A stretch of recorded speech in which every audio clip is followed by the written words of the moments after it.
2 Chronicles, chapter 1. Solomon asks for wisdom. Solomon, son of David, took firm control of his kingdom, for the Lord his God was with him and made him very powerful. Solomon called together all the leaders of Israel, the generals and captains of the army, the judges, and all the political and clan leaders.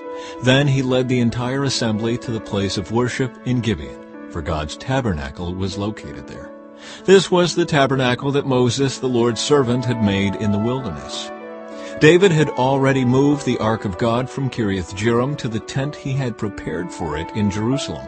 But the bronze altar made by Bezalel, son of Uri and grandson of Hur, was there at Gibeon in front of the tabernacle of the Lord.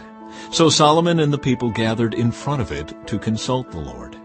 There, in front of the tabernacle, Solomon went up to the bronze altar in the Lord's presence and sacrificed 1,000 burnt offerings on it.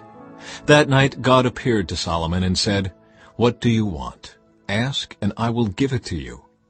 Solomon replied to God, "You showed faithful love to David my father, and now you have made me king in his place. O Lord God, please continue to keep your promise to David my father, for you have made me king over a people as numerous as the dust of the earth.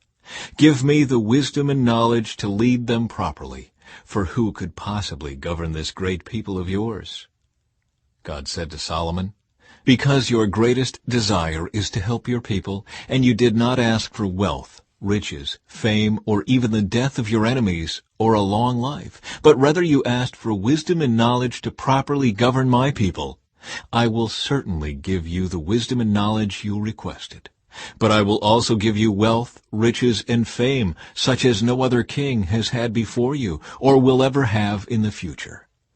Then Solomon returned to Jerusalem from the tabernacle at the place of worship in Gibeon, and he reigned over Israel. Solomon built up a huge force of chariots and horses. He had 1,400 chariots and 12,000 horses. He stationed some of them in the chariot cities and some near him in Jerusalem.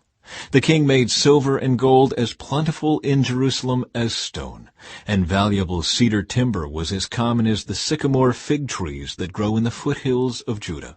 Solomon's horses were imported from Egypt and from Cilicia. The king's traders acquired them from Cilicia at the standard price. At that time, chariots from Egypt could be purchased for 600 pieces of silver, and horses for 150 pieces of silver. They were then exported to the kings of the Hittites and the kings of Aram.